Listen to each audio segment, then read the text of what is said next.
Buksan po natin ang ating mga Bibles sa Joshua chapter 6. At mahaba po ang ating babasahin para makuha po natin ang pinakabuod, pinakakonteksto at maging ang kasaysayan.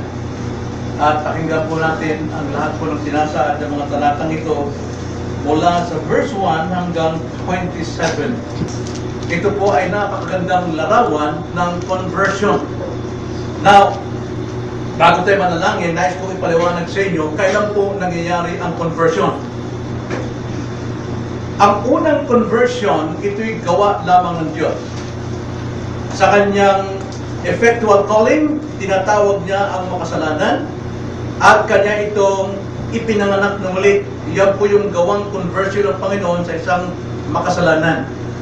Kapag ang isang tao ay tinawag at naipanganak na muli, baga siya po ay naligtas na, siya ngayon ay namumuhay sa biyaya.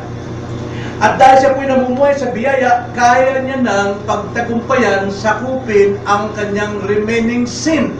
At yan ay katungkulan ng bawat naligtas na baguhin ang kanyang buhay, sapagkat unang nagbago ang Diyos ng kanyang buhay. At dahil dyan, binigyan na siya ng karapatan at kapangyarihang sakupin at gapiin ang natitirang mga kaaway. Yan po yung conversion, katungkulan ng tao po ang pagbabago.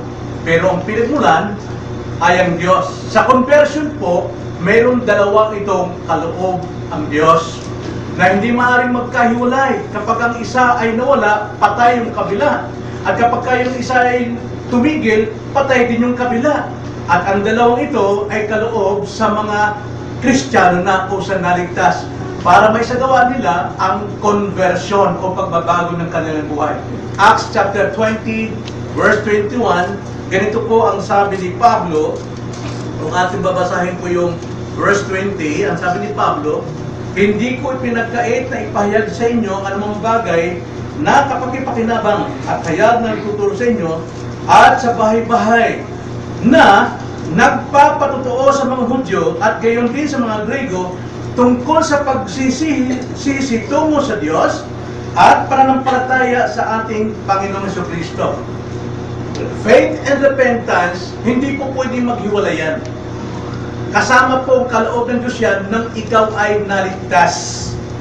At yung pong sinasabi dito na pagsisisi tungo sa Diyos, ibig sabihin, tatalikuran niya ang kanyang kasalanan, dadaigin yan para siya ay patuloy na lumalakad sa Diyos. At ang sabi naman, panampalataya sa ating Panginoon Jesucristo. Siya po ay patuloy na sumasampalataya kay Kristo hanggang sa pagdating ng kanyang muling pagparito. Sapagkat siya binigyan na ng bagong buhay. At ang bagong buhay na yan, kaya niya nang pagtagumpayan ang mga natitirang kaaway. So ito po ay tungkol sa conversion. Pinamagat ko po itong sakupin mo ang iyong Jericho. Sakupin mo ang iyong Jericho. Tayo po ay manalangin. Panginoon, marami pong mga Christian na alipin pa rin ng kasalanan. Marahil hindi pa talaga sila naligtas.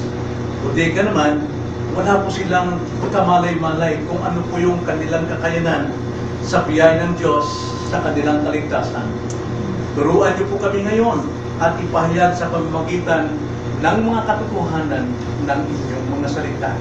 Panagumpayin niyo kami, Panginoon, sapagkat sa totoo pinagtagumpayan ni Kristo ang aming pong pagkamakasalanan at kami ngayon ay lumalakad as a more than conqueror. Maraming salamat po. Ito aming dalangin sa pangalan ng Panginoong Jesus. Amen. Now, ang likuran ng kasaysayan ito, ang bayang Israel, alam naman natin, sila ay naalipin sa Ehipsyo, sa Egypt. Ilang taon sila naalipin? 450 years. Naalipin sila. Ito'y lumalarawan sa buhay ng isang taong makasalanan na siya'y alipin din ng kasalanan na matagal na panahon, simula pa lamang na siya'y ibuntis sa kanyang ng kanyang ina, siya'y alipin na ng kasalanan. At ginamit ng Diyos si Moises sa Lumang Tipan upang sila'y palayain at dalhin sa lupang pangako. Ano yung lupang pangako? Ang Kanaan. Okay? So si Moises po ang kumakatawang tagapagligtas sa bayang Israel mula sa pagkaalipin sa Ehipto. At sa atin naman ngayon, si Jesucristo ang siyang ating tagapagligtas sa pagkaalipin natin sa kasalanan. Okay? Ngayon, si Joshua ngayon ang nagpapatuloy na kanilang ngayong i-conquer, kanilang pasukin ang lupang pangako, not to the point na kailangan nilang makuha ito para sila ay maging matagumpay. No, sila po ay victorious na. Kanila na yung lupang pangako. Ang kailangan lamang dito, pasukin at sakupin.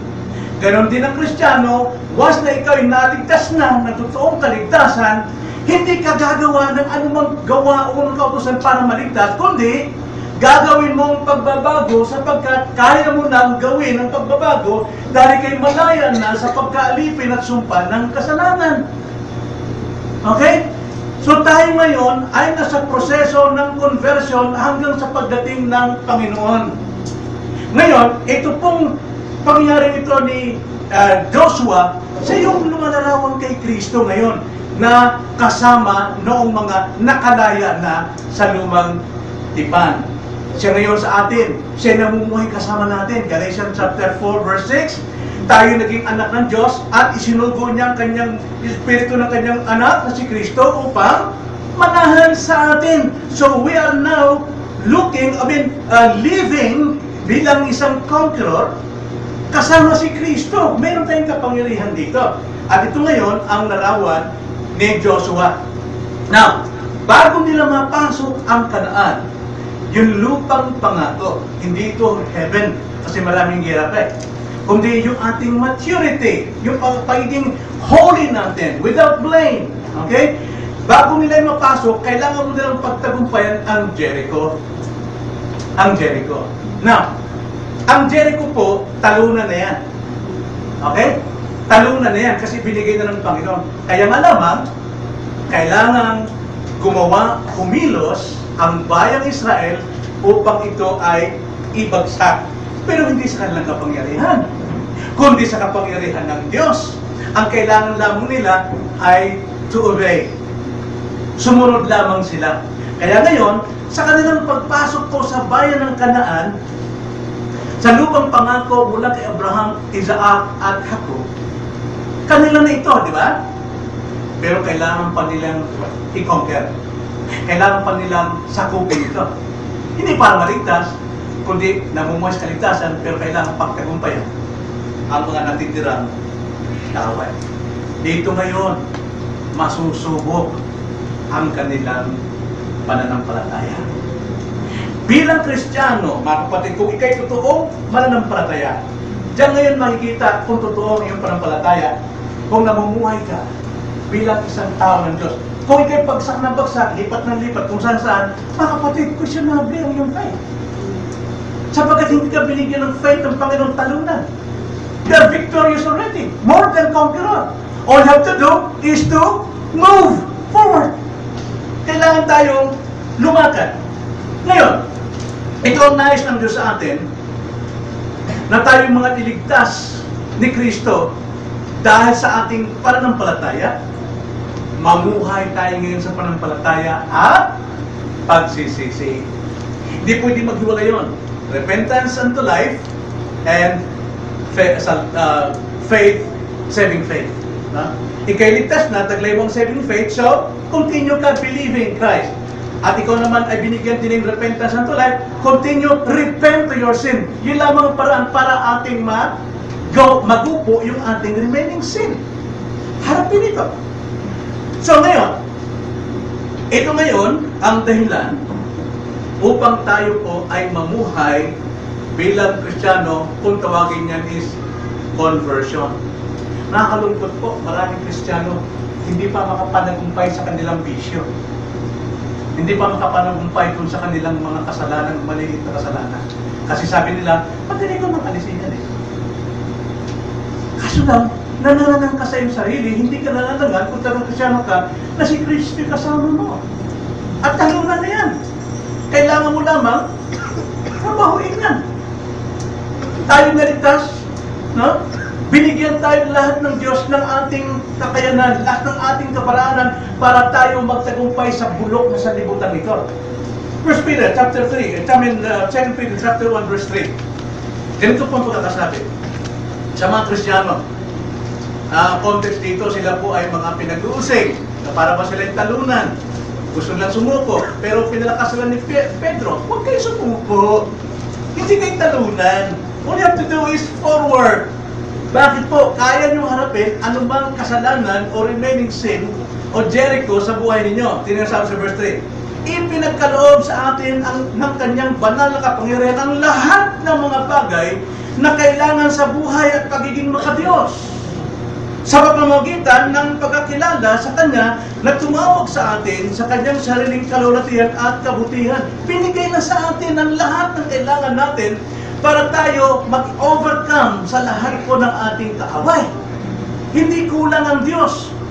Romans 8:32, ang sabi ni Pablo rito, doon din sa mga Kristiyanong na problema, no? Sa Roma, ang sabi ni Pablo sa 32, siya na hindi ipinagkait ang kanyang sariling anak, kundi ibinigay dahil sa ating lahat. Bakit naman hindi ibibigay sa atin ng walang bayad ang lahat ng mga bagay? Na-take note po dyan. Prosperity gospel dyan, lahat ng bagay, lahat ng material things.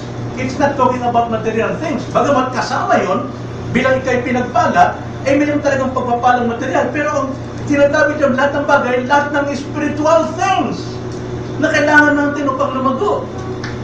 So, ingat po tayo sa mga prosperity gospel. So, ngayon, ang bayan ni Israel nakalaya na mula sa Ehipto, ibinigay na sa kanila ng Diyos yung lupang pangako. Kailangan na nilang pasukin at sakupin ang lupang pangako. Ganyan po tayo kay Kristo. Pinalaya tayo sa power and curse of sin. Namumuhay tayong victorious ngayon. Namumuhay tayo sa biyaya ng Diyos. Mayroon na tayong kakayanang sakupin, gapiin ang mga natitira nating kasalanan. Kaya posibleng sabi mong hindi ka mabago-bago. That's impossible. Whether you are not a Christian at all, hindi ka Kristiyano talaga, bakit hanggang ngayon, alipin ka pa rin dyan? Right? Naalala niyo ba yung ating last Sunday na message tungkol kay Goliath? Pinatumba ni David, si David ang pumatayong si Hesus Kristo, hindi tayo. Si Jesus Christ lamang ang nakapatumba kay Goliath. At nung mapatumba ni David si Goliath na lumalarawan si Kristo, pinugutan ito ng ulo. At lahat po ng bayan, anong ginawa? Hinabol lahat ng kanilang kaaway, tinugis at sinamsam. Ganon po ang buhay natin. Ngayon tayo pinalaya ni Kristo, tugisin natin ang lahat ng nananatiling kasalanan at tayo mananagumpay. Samsaman natin ang lahat ng ito. Kaya mamuhay tayo sa pananampalataya, not by sight. Sabi nga ni Pablo sa kanyang sulat, Hebrews 11:30, sa pananampalataya, gumuho ang pader ng Jericho pagkatapos na malibot sa loob ng 7 araw. By faith. Gumuho po. Hindi sa kanilang lakas. Kaya pati yung kasalanan natin, hindi natin ito makipag-boxing tayo sa kasalanan. Lalo lang tayo magkakasala. All you have to do, what? Confess. Aminin. Harapin. Akuin na ako ay isang nagkasala. Then, ask for forgiveness, repentance, and believe in Christ that He is able to forgive you. Anuman ang kasalanan. Kailangan tayong mamuhay sa pananampalataya at pagsisisi. Now, paano sinasagawa ang pananampalataya? Paano sinagawa ng mga Israel dito kanilang pananampalataya? Alam niyo po, kung ating titignan sa mga binasa natin, nung bumagsak po ang Jericho, yung salitang tuloy-tuloy. So, gamitin natin ang 4 na participles. Participle po yan sa Greek di ba? He is living, ganun. He is dying. Mayroong Y-N-G, di ba? participle. Ano ibig sabihin nun? He is walking, he is dying, ibig sabihin tuloy-tuloy. Wala pong hinto. Yan po yung participle. Kaya tinawag itong, yung mga adjectives naman ito, kung tawagin yan, verbal participle. Bibigay ko yung 4 na ito. Kung ano pong ginawa nila na hindi po sila tumigil. 4 na principles. 4 na verb na participle. O 4 na aksyon na ginawa nila na tuloy-tuloy. Una, sila po'y umaatake. Kaya nyo? Hindi lang umatake, misanan, kundi umaatake. Ang isang Kristiyano, simula nung siya maging Kristiyano, upang magtagumpay siya sa kanyang conversion, kailangan siyang laging umaatake. Ikalawa, sila po ay tumatalima. Sila po ay patuloy na tumatalima, meaning obeying. So, number 1 is attacking, and number 2 is obeying. Thirdly, sila po ay patuloy na lumuluwalhati. Ibig sabihin, glorying. No? Patuloy silang nagluluwalhati sa Diyos. Then lastly, patuloy na maglilingkod o naglilingkod, serving. So ito po yung mga verb makikita natin sa buhay ng Israel na ito kung paano po nila pinamuhay yung kanilang pananampalataya. Tagalogin na lang po natin. Una po, paano nila pinamuhay ang kanilang pananampalataya? Una, patuloy silang umaatake. Ang Kristiyano po hindi tumitigil. Kung tinanggap mo si Kristo, kung naniwala kayo sa altar calling, bagamat wala sa Biblia yan, hindi totoo yan. Tapos, naka-altar call ka ng 1990, tumigil ka, hanggang sa umabot ng 2016, saka kayo manumbalay, Kristiyano ka pa rin. Imposible yan. Sa totoo, hindi ka pa talagang naligtas. Nag-profess ka lang as Christian, pero wala kang hawak. So, isang Kristiyano patuloy na umaatake. Tulad ng ginawa nitong bayang Israel. So, yung Canaanites po, ito yung makasalanang likas. Ito yung lumalarawan sa ating old nature. Okay? Yung ating old nature, nandiyan pa yan eh. Kailangan lamang natin atakihin palagi yan. Tuloy-tuloy yan. Huwag mong tigilan yung pag-atake dyan sa iyong lumang pagkatao. So, Canaanites, ibig sabihin, yung old self, yung lumang pagkatao, makasalanan. At utos ng Diyos, ganap itong wasakin. Para maganap na mawasak itong lumang pagkatao natin, patuloy tayong umatake. At mababasa natin sa ating teksto na itong mga Israelita patuloy silang umatake. Patuloy silang umatake. Ngunit, mayroong puta ang Canaanite. Ano ba yung puta? Tower? Diba? Yung puta, muog. Sabi ni Flor, umog. Hindi umog. Muog. Alam mo sa isang lugar, palasyo, may mga pader. Alam naman natin, ng pader ng Jericho, 90 feet ang taas. Tapos, ang kapal dito is 30 feet. 15. Kaya sa gitna, may nagtatayo ng bahay. Ganun ka lawak yung, hindi matumatumba yan. Wala pang, sa history, wala pang nakakagapi sa Jericho. Ganun yung tower nito, yung wall, napakataas, 90 pie. Ang kapal nito is 30. Okay. So, itong wall ng Canaanites is Jericho.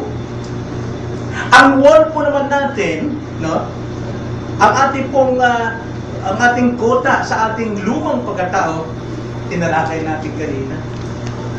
Pride. Pride yun. Envy. Yung malalaki yan eh. Envy. Diba? Jealousy. Bitterness. Yan po yung Jericho natin. The flesh. Yung pong laman. Tingnan nyo sa Galatians chapter 5 verse 19. Ano po yung laman? Ang sabi, ngayon ay hayag ang mga gawa ng laman. Ang mga ito ay pakikiapit, karumihan, kaalayan, pagsamba sa Diyos-Diyosan, pangkukulam, alitan, pagtatalo, paninibugho, pagkagalit, pagkamakasarili, pagkabahabagi, mga pagkampi-kampi, pagkainggit, paglalasing, kalayawan, at mga katulad nito. Ito po yung gawa ng ating lumang pagkatao. Yung ating lumang pagkatao. Mapapansin niyo ba yan? Ginagawa niya pa rin iba yung bagay na yan? Ha? Hindi mo pa napabagsak ang puta na yan. Ang ating lumang pagkatao, which is the Canaanites, mayroon siyang pang-front. No? Mayroon siyang pang-fronta para ikaw hindi makapasok sa maturity mo. Hanggang dyan ka lang sa labas. Hindi mo matalo-talo ang iyong Goliath, ang iyong problema. Nais ng Diyos na tayo po ay manaig sa laman. Keep on attacking. Keep on attacking. Diba kadalasan sa mga wall, mga bibigyan, kinakanyon ng mga sa araw yan no? Sabi yung kapal yung pader. Pero tuloy-tuloy lang silang, sige kanyon. Sabi ng hari doon, wala kayong magagawa dyan, hindi nyo kayo mapagsakin yan. Pero dahil consistent yung kanyang pagkanyon doon, hanggang sa unti-unti itong nabasan, hanggang sa ito'y gumuho. Continue attacking. So ito, kailangan sa pagharap natin sa Jericho. At ito'y maharap natin sa pamagitan lamang ng pananampalataya. Ibig sabihin, kung ikaw may pananampalataya, alam mo si Kristo ang mananaig, so therefore, continue kang hatak. At ikaw rin naman, mayroon kang pagsisisi na anuman pong kasalanan nasa iyo, iyo naman itong ikaw confess sa Panginoon. So, paano po tayo ma-convert? Patuloy po tayo umatake sa ating lumang pagkatao. Bakit? Kaya ba natin? Kaya na natin. Dahil pinalaya na tayo ni Jesucristo sa kapangyarihan at sumpa ng kasalanan. Ang natitira lamang sa atin ay ang mga remaining sin. So kailangan natin ang tuloy-tuloy na pag-atake. Pero, hindi lang tayo basta umaatake. Kailangan din ikalawa, tuloy-tuloy tayong tumatalima, obeying. Ano sinusunod natin? Of course, salita ng Diyos. Hindi mo kayang atakihin yung iyong old self, yung mga Jericho na yan. Hanggat hindi mo sinusunod ang kapangyarihan ng salita ng Panginoon, salita ng Diyos lamang ang siyang makapagbabago. Ito yung sabi sa verse 13, chapter 5, no? Chapter 5, si Joshua, noong sila ipapasok na sa Jericho, nagpakita sa kanya ang anghel. Walang iba kundi ang ating Panginoong Hesus. No? The captain, ang kapitan ng panampalataya. At anong ginawa ni Joshua? Sa verse 13 to 15, ganito ang sabi. Nang si Joshua ay nasa may Jericho, kanyang itinaas ang kanyang paningin at nakita niyang nakatayo ang isang lalaki na sa tapat niya na may tabak na sa kanyang kamay. Lumapit sa kanya si Joshua at sinabi sa kanya, ikaw ba'y sa panig namin o sa aming mga kaaway? At kanya sinabi, hindi, ako'y naparito bilang pinuno ng hukbo. Hindi ako kakampi o hindi, kundi ako'y pinuno ng hukbo. No, sabi niya, ako'y naparito bilang pinuno ng hukbo ng Panginoon. At si Josue ay sumubso sa lupa at sumamba. Sinabi sa kanya, anong pinag-uutos ng aking Panginoon sa kanyang lingkod? Sumagot ang pinuno ng hukbo ng Panginoon kay Josue, hubarin mo ang panyabak na iyong paa sapagkat ang dakong iyon ay yung pinatatayuan ay banal. At gayon nga ang ginawa ni Josue. Mapapansin natin, bagaman sila po ay nandiyon na pinangakuan ng Panginoon na inyo na yan, ang Jericho, binigay ko na yan, pati ang hari. Pero nagpasakot pa rin si Josue sa Panginoon. Sumubaso pa rin siya. Siya po ay sumumba. At hindi siya gumawa ng sariling paraan, kundi nagbigay ng paraan ang Panginoon. Chapter 6, verse 3 hanggang 5. Ang sabi po sa chapter 6, verse 3 hanggang 5, libutin ninyo ang buong lungsod. Lahat ng mga lalaking mandirigma ay liligid na minsan sa lungsod. Gagawin ninyo ito sa loob ng 6 na araw. Ang 7 hari ay magdadala ng 7 tambuli ng mga sungay ng tupa sa unahan ng kaban. At sa ika-7 araw ay inyong paliligiran ng 7 ulit ang bayan at hihipan ng mga pari ang mga tambuli. Kapag hinipan na nila ng matagal ang sungay ng tupa, at kapag inyong narinig ang tunog ng tambuli, sa isigaw ng malakas ang buong bayan, ang pader ng lungsod ay guguho at ang buong bayan ay tuloy-tuloy na sasalakay. Na ang pangako po rito, sinabi ng Panginoon kay Josue, hindi sa inyong lakas, hindi sa inyong sandata ang pagguho ng pader ng Jericho. All you have to do is trust and obey. But, kung halimbawa, pagsabihan nito ngayon, ginagawa natin ng araw ito eh. No? Yung bayan ng Las Piñas, inikot natin, di ba? Ikot natin, tapos sigaw. Hindi naman bumagsak, no? Pati yung iupakan din. 19 na... kaya kasama sila araw nun eh. Nagmarcha tayo. Anong year ba yun? Inikot din, hindi bumagsak. So, hindi. Ang ibig sabihin dito, mga kapatid, trust and obey. Imposible man sa isipan ng tao yung iniutos ng Panginoon. Pero dahil sa inutos niya, sundin natin. At doon tayo magkakita. Kaya mo naman sabi ng Panginoon sa kanya, Joshua, dito gawin mo. Umikot kayo ng minsan, araw-araw, sa loob ng 7 araw. Tapos may tumutunog ng tambuli. So, pagdating ng 7 araw, ikutin nyo ng 7 beses. Pero huwag kayong maingay. Hindi walang magsasalita sa inyo. Wala sinasabi. Hanggat hindi ko sinabi sa inyong sumigaw. Sapagkat binigay na ng Panginoon. So tingnan nyo. Parang sila loko-loko. Siguro yung mga taga-Jericho nakatingin sa kanila. Yan ang kalokohan ng mga taong ito. Kung charismatic kasi eh. Hindi ko tayo. Ano gagawin nila dyan? Tapos, bandang muli, 7 beses. Walang kaimik-imik. Sabi ng mga tao, kala mo. Hindi ata charismatic ito, baptist ito, walang kaimik-imik. Pero sa ikapitong araw, nagsigawan na. At nagulat sila, gumuho ang pagyan. Hindi sa kanilang lakas, kundi sa kanilang pagsunod at pananampalataya. Hanggang ngayon kapatid, bakit alipin ka pa rin? Makasalanan. Sinasabi mo, Kristiano ka. Sinasabi mo, tinanggap mo si Kristo at si Kristo na nanahan sa'yo. Bakit hanggang ngayon, alipin ka pa rin? May diferensya ba ang pagligtas ng Kristo sa'yo o ikaw may diferensya? Baka hindi ka pa naligtas. Yun ang kailangan. Patuloy na nag-obey sa salita ng Panginoon. Handa ba tayo tumanggap ang salita ng Diyos upang sundin natin ang kalooban ng Panginoon at sa ganon, atin lang mapagtagumpayan lahat ng mga balakid sa buhay natin. Ano ba yung kadalasan nagpapahina sa iyo, mga kapatid? Anong kasalanan? Anong vices na nagpapahina sa iyo? Para bang ang mga Kristiyano ngayon tulad nung sa peryahan, yung namalo sa mundo. No? Maraming Kristiyano nito po kaya nalulusot. Saka lang pakita eh. No? Pagkat tinamaan na,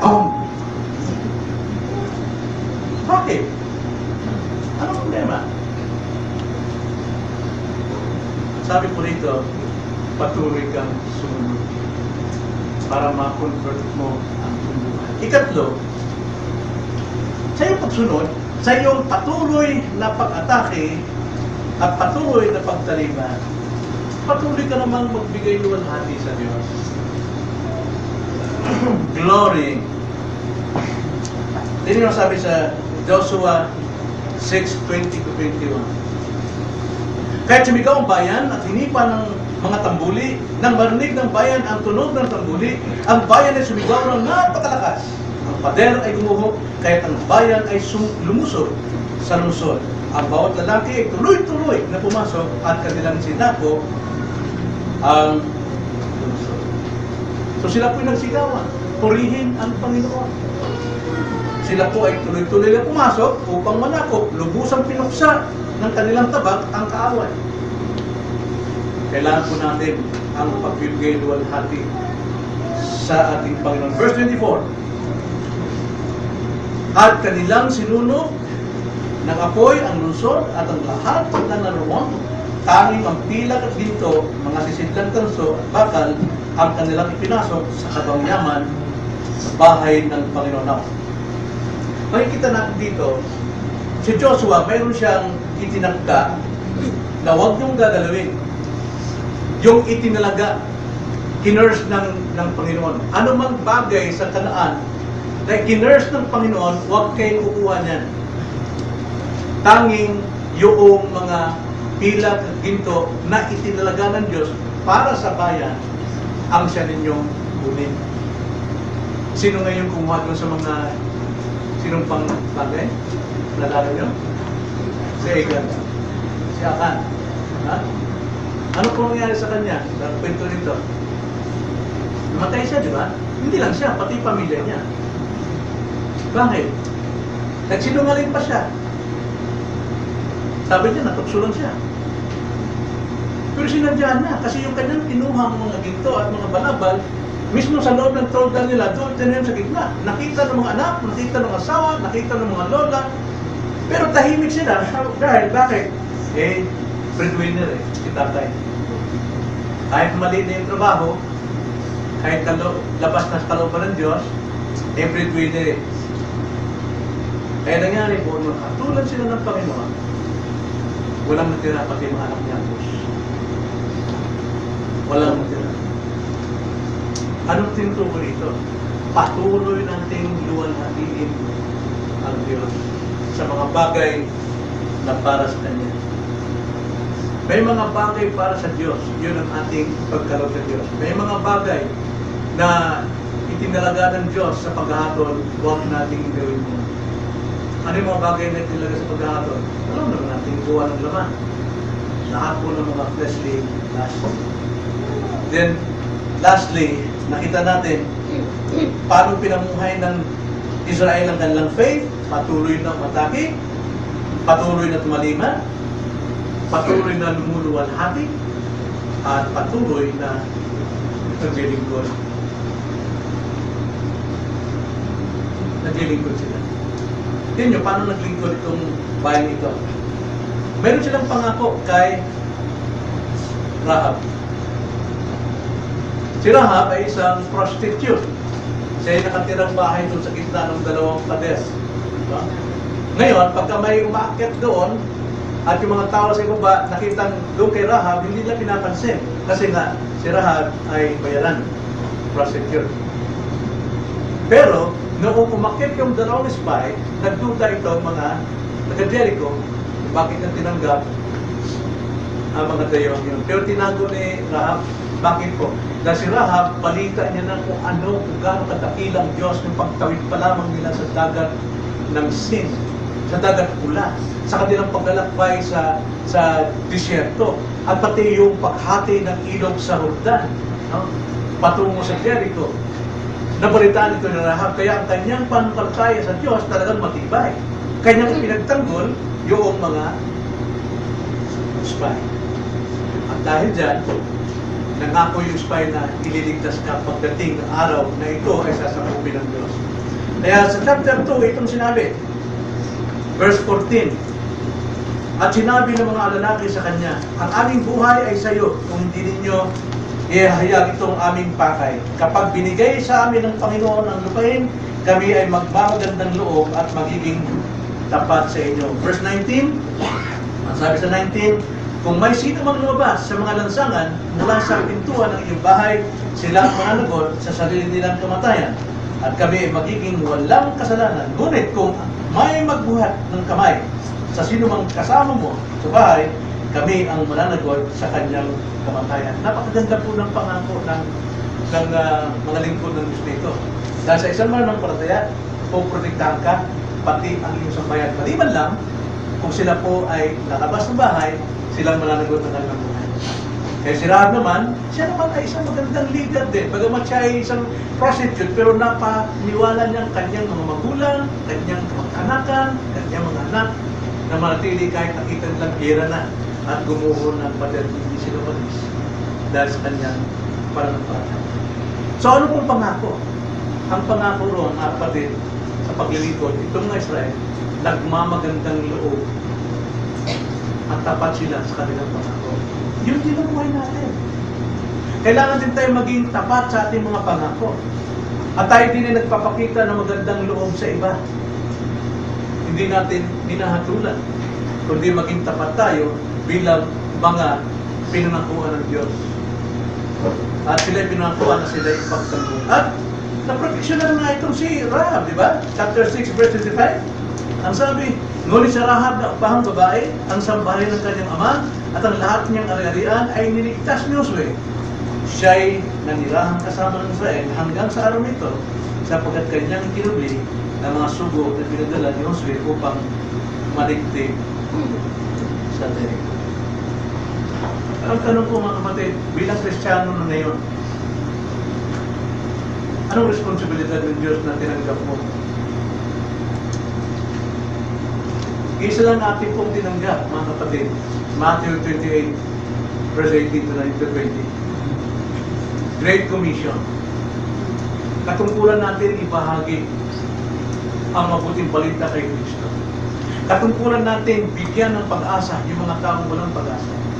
Katungkulan natin ibalita sa kanila na mayroong solusyon sa kanilang problema. So, anong ginagawa natin? Hindi tayo naglilingkod. Naglilingkod tayo sa ating sarili. Makasarili tayo. Problema natin, kita natin, pagpapal natin, atin lang lahat. Pero hindi natin may bahagi ang salita ng Diyos sa mga nangailangan sa ating kapaligiran. Nabahagiran niyo ba ang inyong pamilya, inyong mga magulang? Panginoon na mag-anak. So lesson dito mga kapatid, we are fighting a spiritual war. Hindi ito laman. Hindi tao kaaway natin. Kung sila'y sumasalungat sa ating panampalataya, kundi behind sa tao yan, ang kanyang makasalanan. Hindi pa niya naunawaan. Pipilit pa rin niya ang sarili na siya'y naligtas. Pero hindi niya alam kung anong kaligtasan. Pipilit pa rin niya ang sarili niya, alam niya na ang Ebanghelyo. Pero sabihin, tanong mo sa kanya, paano? Anong ginawa ni Kristo? Sino si Kristo? Paano ka tinawag? Kailan ka tinawag? Kailan ka ginastify? Hindi man paliwanag. Basta, mapalataya. Hindi pa niya naiintindihan. Kaya ang faith nila ay lundag sa dilim. Walang patayan. Pero ang faith ninyo na kayo ay tinuturuan batay sa katotohanan na naunawaan ninyo. Kaya matibay ang inyong panampalataya. So therefore, continue. Umatake. Palagi. Magtiwala lagi. Maglingkod, magluwalhati lagi. Sapagkat yun ang kailangan na luwalhati natin ng Diyos. Lahat tayo may Jericho, mga kapatid. Lahat tayo. Number one Jericho dyan, yung pride natin. Kailangan, sinadya ko yun na yun ang sundin kong mensahe. Kasi conversion po kailangan dito, tayo mismo ang gagawa upang madaig natin ang pride na ito. Sapagkat tayo ay dinaig na ng Panginoon mula sa kapangyarihan ng kasalanan. Hindi tayo alipin ng kasalanan. At si Kristo ay naninirahan na sa atin, kaya mayroon tayong kapangyarihan mag-move on. I-conquer natin, sakupin natin ang lahat po ng mga Jericho walls na yan sa ating buhay. Kung sa ganoon, magkaroon tayong kapayapaan pagdating natin sa lupang pangako. Ang sandata natin ay spiritual, hindi po laman. Ito ay pananampalataya. Mamuhay tayo sa pananampalataya. At itong tandaan natin mga kapatid, wala tayo sa depensa. No? Hindi tayo nagdidepensa ng ating pananampalataya. Hindi tayo nagdidepensa sa ating anak. Hindi tayo nagdidepensa sa ating mga buhay. Tayo po'y nasa offensive. Ibig sabihin, offensiva. Atake tayo. Dahil tayo yung conqueror. Hindi tayo nagdidepende, hindi tayo dumidepende sa ating panampalataya na ating ating pinoprotektahan. No. Kailangan pumasok tayo sa buhay ng may buhay para ibahagi si Kristo. Mananaig tayo, mga kapatid. Tayo ay conqueror. Hindi tayo sa hindi tayo sa depensa, kundi opensiba. Dapat tayo laging nananalo, laging nagwawagi. Dapat na sana mapuno itong lugar na ito kung tayo na lamang nag-offensive sa iba, kung tayo po'y lumulusog palagi. Kaso lang, dinidepensahan natin yung ating panampalataya. Dinidepensahan natin ang ating kaligtasan. Hindi po yan. Tayo po ay dapat umatake. Maglingkod sa Panginoon. Mag-akay tayo ng mga makasalanan. Kung sino yung lumalaban, kailangan ipaliwanag ang salita ng Panginoon. Yun ang kanilang kailangan. Yun ang kanilang solusyon. Ano bang problema nila? Si Kristo ang solusyon nila. Walang iba. Tanging si Kristo lang. So, may awit tayo. Trust and obey. For there's no other way to be happy in Jesus is to trust and obey. Ayaw ko na natin. Opo, Panginoon, hindi po kami talunan. Kami po ay mananagumpay at higit pa sa mananagumpay. Hindi po dapat kami magmukmok, Panginoon, mag-self-pity sa aming pong kalagayan. Kahit na kami mayroong problema, kahit na kami may karamdaman, Lord, nandun pa kami sa pag-atake at hindi po pagdepensa ng aming sarili, ng aming sariling sahig. Kundi kami po ay umaatake upang ipahayag ang mabuting balita ng kaligtasan sa mga tao. Sana huwag kami magpatalo anumang pong mga kahinaan namin sa buhay. Huwag kami magpaalipin dito sapagkat kami pinalaya ni Kristo. We are more than conqueror. Kailangan lamang namin dito ang wisdom para namin isa ang bagay nito. Lord, tulungan niyo kami na may pamuhay namin ang conversion na tuloy-tuloy na nagsisisi, umaamin ng aming kasalanan at patuloy na sumasampalataya at naglilingkod, sumusunod kay Kristo bilang aming kapitan ng aming pananampalataya. Aming dalangin sa pangalan ng Panginoon Jesus. Amen.